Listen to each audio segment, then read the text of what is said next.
Grande session d'information, bienvenue à tous sur Gabon 24. Et tout de suite, les titres. L'actualité dans le monde reste dominée par la présidentielle américaine qui, de Donald Trump ou de Hillary Clinton, sera le prochain président des États-Unis. La réponse ce soir sur Gabon 24 dans l'édition spéciale consacrée à cette élection qui s'annonce historique. Et puis, autre sujet qui captive l'attention de la planète, la 22e conférence des parties de l'ONU sur le climat qui se tient depuis lundi à Marrakech, au Maroc. Voilà pour le fil conducteur de cette grande session. Madame, Monsieur, voici votre journal. En ouverture de ce journal, l'élection présidentielle américaine au cœur des débats et des conversations au Gabon. Plusieurs Gabonais passionnés de politique internationale ont tous les yeux rivés sur le sort de leurs favoris. Une victoire de Trump pour certains, la victoire d'Hillary Clinton pour d'autres. Le reportage de Lardingue Mamba. Bon, mon choix, c'est Hillary Clinton. Eh ben, écoutez, mon choix serait un républicain. Les avis sont partagés face à la victoire du républicain Donald Trump et celle de la démocrate Hillary Clinton. L'élection présidentielle américaine cristallise à plus d'un titre le monde entier. Au Gabon, cette élection n'est pas anodine au vu des enjeux politiques internationaux. Leur parti, c'est le parti de la paix.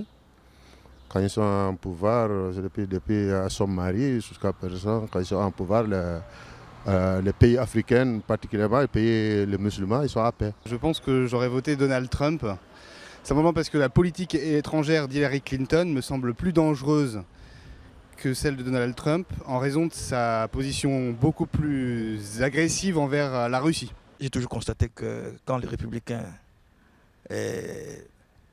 ont la présidence, où ils sont en train de diriger les États-Unis, les mondes à une certaine accalmie.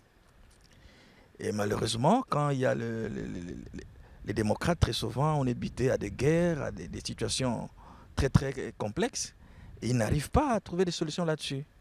En tout cas, pour l'instant, mon choix serait qu'il y ait un républicain à la tête. Une question en suspens à quelques heures des résultats de la présidentielle. Qui du nabab républicain Donald Trump ou de la démocrate Hillary Clinton sera le 45e président des États-Unis d'Amérique?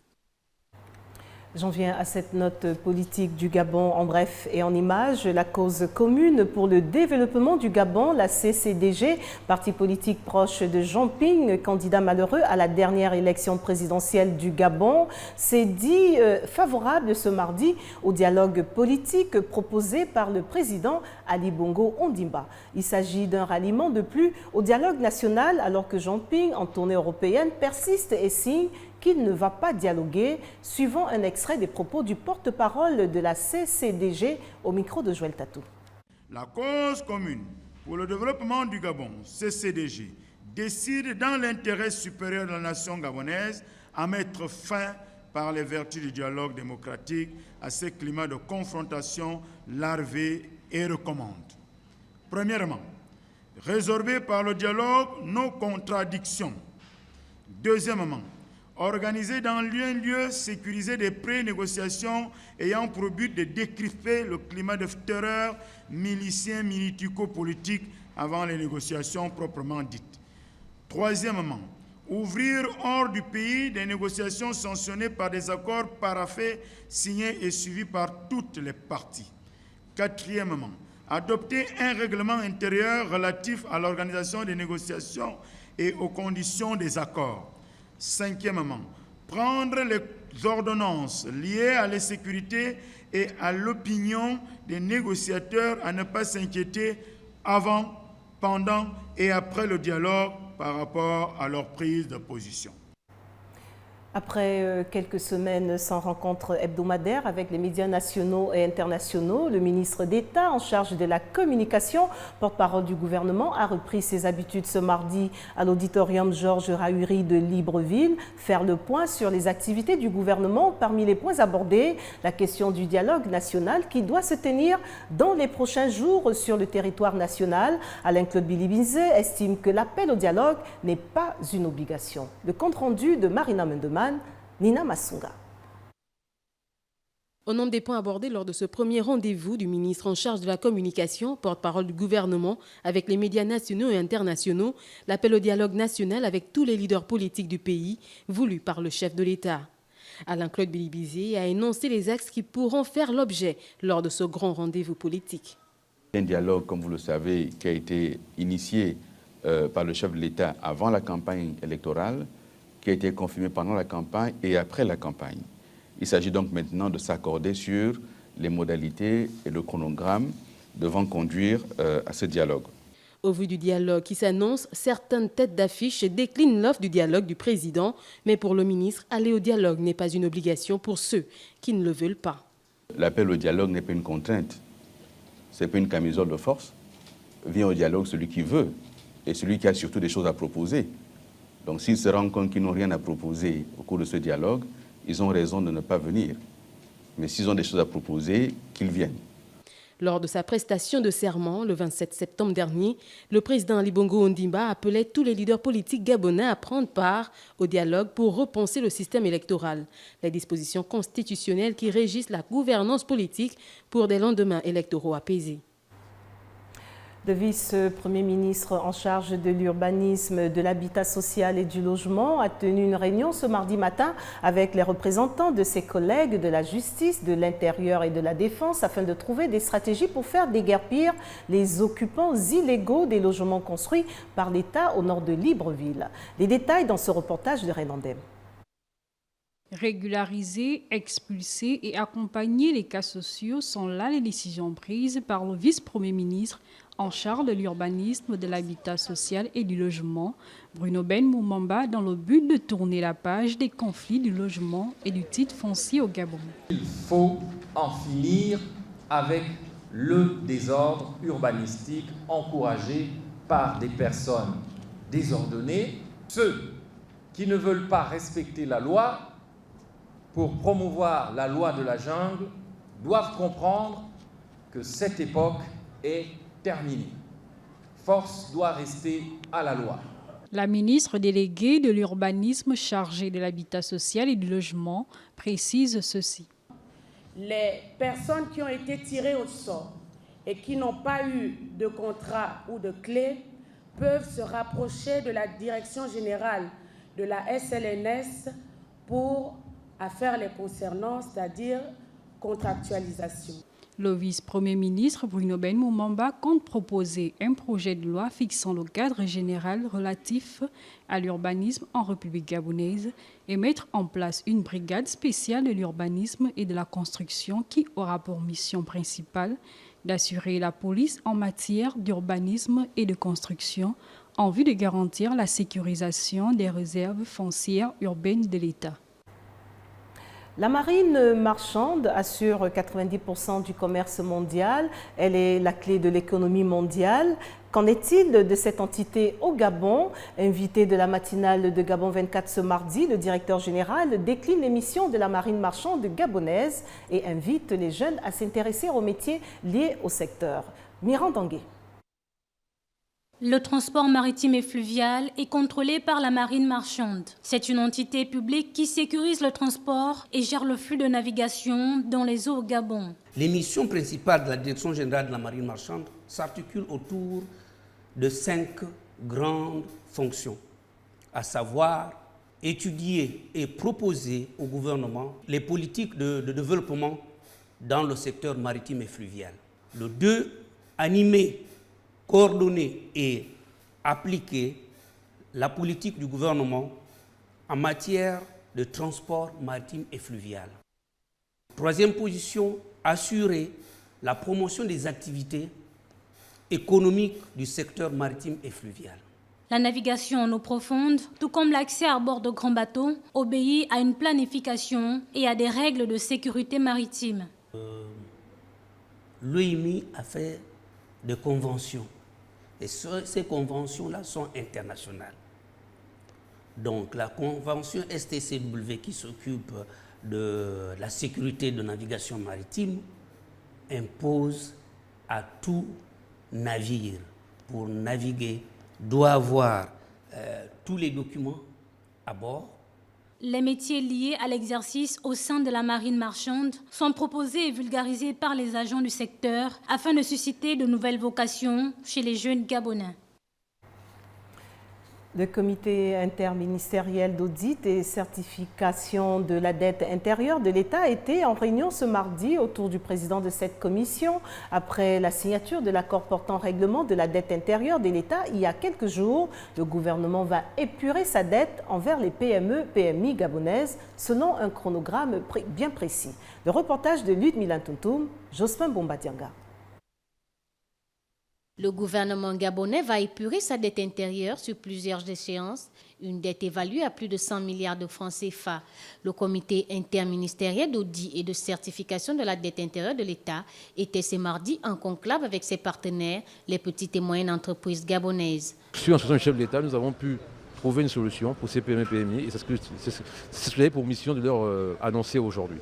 Elles vont donc sûrement être payées, dans les tout prochains jours et ces règlements vont s'étaler sur quelques semaines pour pouvoir prendre en compte un maximum d'entreprises d'ici peu.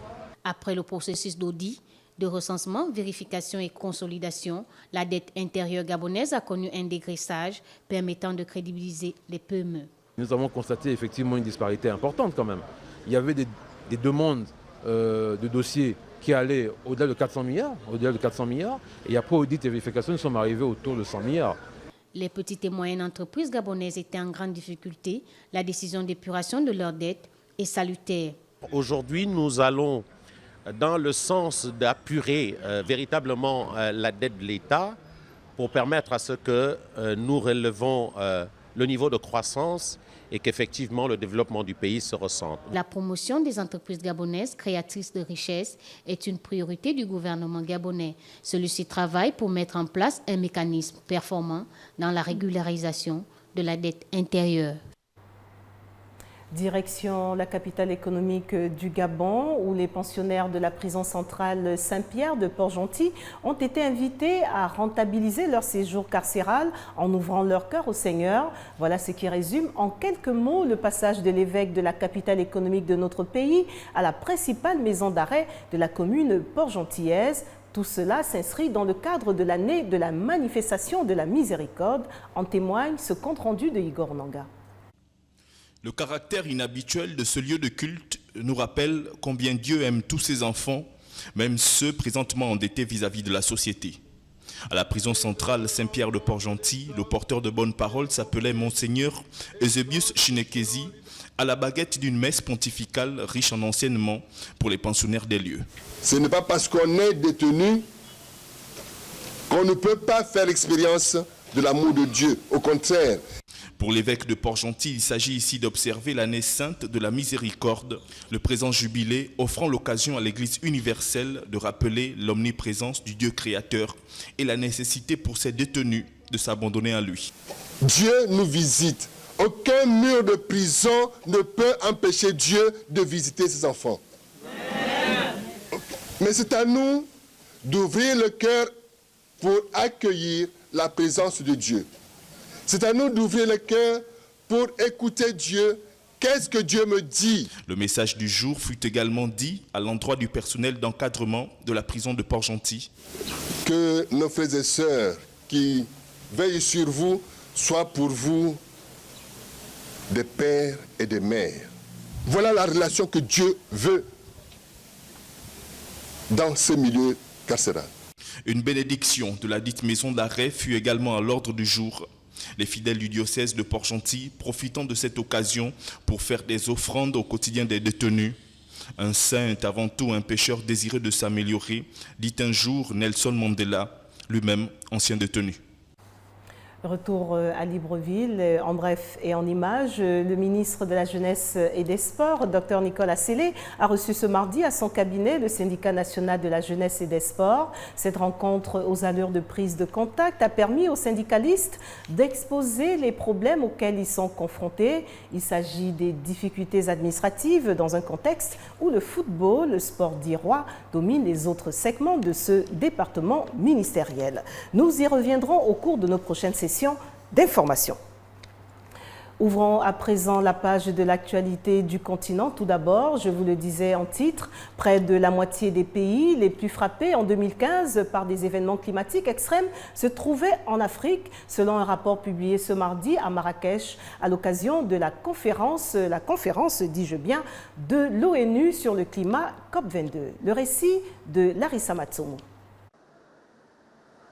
L'Afrique est particulièrement vulnérable aux impacts du changement climatique, souligne Sonke Kreft, auteur principal du 12e indice annuel des risques climatiques publié par l'ONG Germanwatch. De manière générale, les pays pauvres sont les plus exposés aux ravages des tempêtes, canicules, inondations ou sécheresses, autant de phénomènes dont l'intensité et la fréquence s'accroissent sous l'effet du réchauffement mondial. En 2015, les 10 pays les plus affectés ont été en premier le Mozambique, suivi de la Dominique, du Malawi, de l'Inde, du Vanuatu, de la Birmanie, des Bahamas, du Ghana, de Madagascar et du Chili. De 1996 à 2015, près de 11 000 épisodes extrêmes ont tué plus d'un demi-million de personnes dans le monde, souligne aussi ce rapport. Tempêtes, vagues de chaleur et autres inondations ont coûté plus de 3 milliards de dollars, soit 2700 milliards d'euros de dégâts sur cette période. Au cours de ces 2 décennies, les pays les plus touchés ont été le Honduras, la Birmanie et Haïti. Philippines, Bangladesh, Pakistan, Vietnam et Thaïlande ont aussi été particulièrement affectés, humainement comme financièrement. L'an dernier, le rapport avait montré que les pays les plus touchés en 2014 avaient été la Serbie, l'Afghanistan et la Bosnie-Herzégovine. La 22e conférence climat de l'ONU se poursuit jusqu'au 18 novembre avec à l'ordre du jour la concrétisation de l'accord mondial contre le réchauffement obtenu à Paris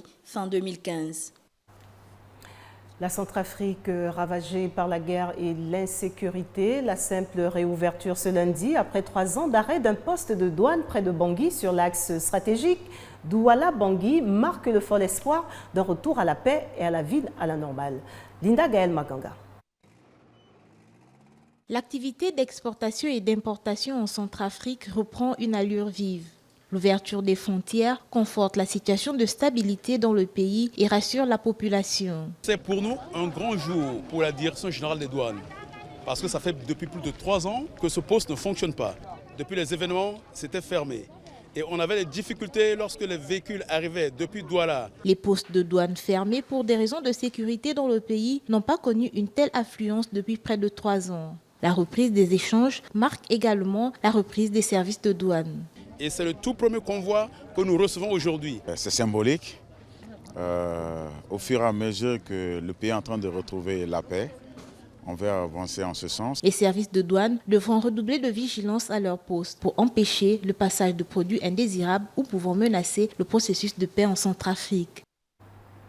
Au Nigeria est toujours d'actualité la cérémonie des All Africa Music Awards, AFRIMA, qui a donc eu lieu le week-end écoulé à Lagos. Les prix récompensent les artistes qui ont donné à la musique africaine l'avantage concurrentiel le plus créatif sur le marché mondial au cours de l'année. Retour sur cette cérémonie avec Larissa Matsumo. Les organisateurs et les artistes ont mis le paquet lors de la prestigieuse cérémonie de récompense des All Africa Music Awards AFRIMA 2016. Cet événement, qui réunissait un parterre de célébrités africaines, a eu lieu ce dimanche 6 novembre à Lagos, au Nigeria. Pour cette 3e édition, de nombreuses stars africaines ont été distinguées pour leur performance musicale au cours de l'année. Parmi les nominés, il y avait l'artiste camerounais Waxide ayant reçu un prix dans la catégorie meilleur artiste masculin. Bruna Tassiana a eu le prix de meilleure artiste féminine Afrique centrale. Naomi Achu pour le trophée de meilleure artiste féminine. Sally Boss, madame gagnante de la catégorie meilleure artiste Afrique du Sud. Et enfin, Arimid, artiste nigériane, élue, elle, meilleure artiste de l'Afrique de l'Ouest. Riche en couleurs, la cérémonie de récompense des talents africains des All Africa Music Awards AFRIMA de Lagos a permis de mettre en avant l'industrie du divertissement africain, une des plus dynamiques du monde. Les artistes africains se distinguent aujourd'hui dans tous les domaines tels que le cinéma, la musique ou encore le stylisme. L'AFRIMA est la reconnaissance de la musique africaine au niveau mondial. Il s'agit de mettre en avant la musique du continent pour récompenser l'effort des artistes africains. À travers cette compétition, les organisateurs ont l'ambition de promouvoir et de préserver la richesse de la musique africaine. La cérémonie s'est déroulée en présence de la crème des artistes africains qui ont fait bouger toute l'année. Pas en reste dans cette grande session. L'actualité hors du continent. Tout d'abord, aux États-Unis, les électeurs américains ont commencé à se rendre aux urnes ce mardi pour faire de la démocrate Hillary Clinton la première femme présidente des États-Unis ou donner les clés de la Maison-Blanche au républicain et populiste milliardaire Donald Trump. Le compte rendu de Linda Gaël Maganga.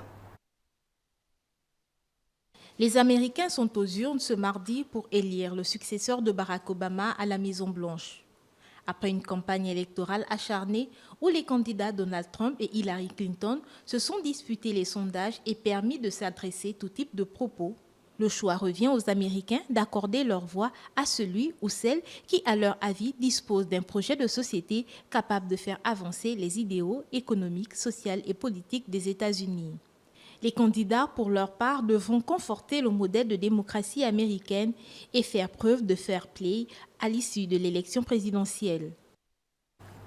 Et nous restons aux États-Unis où, après une folle course, les Américains sont à l'heure du choix. Ce mardi 8 novembre, à New York, la candidate démocrate à la présidentielle, Hillary Clinton, a voté à son bureau de vote, accompagnée de son mari, Bill Clinton. Bienvenue, Nelkem.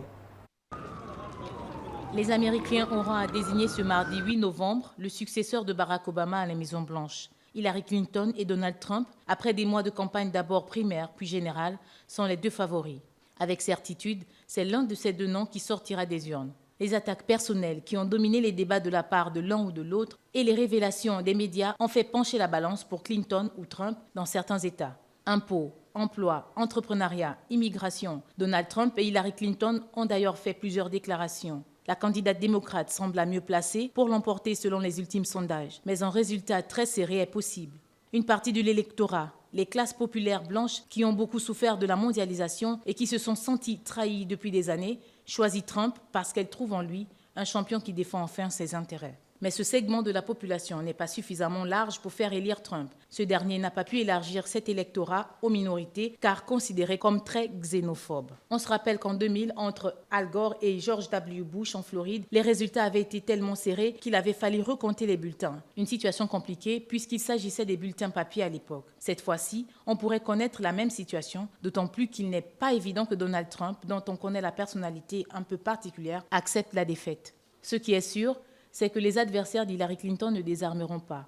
Même si elle est élue, ils continueront à mentionner cette affaire des emails et les questions sur le financement de la fondation Clinton.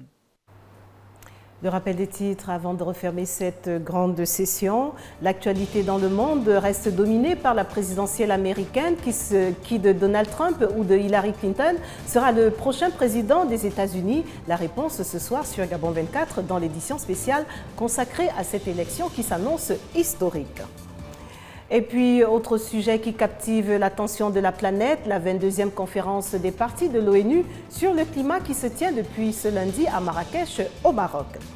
Voilà, madame, monsieur, tout ce qui a retenu notre attention pour cette grande session d'information. Au nom de toute l'équipe, merci de nous rester fidèles. L'information continue sur Gabon 24, mais en attendant, n'oubliez surtout pas que quoi qu'il arrive, entre-temps, gardez le sourire.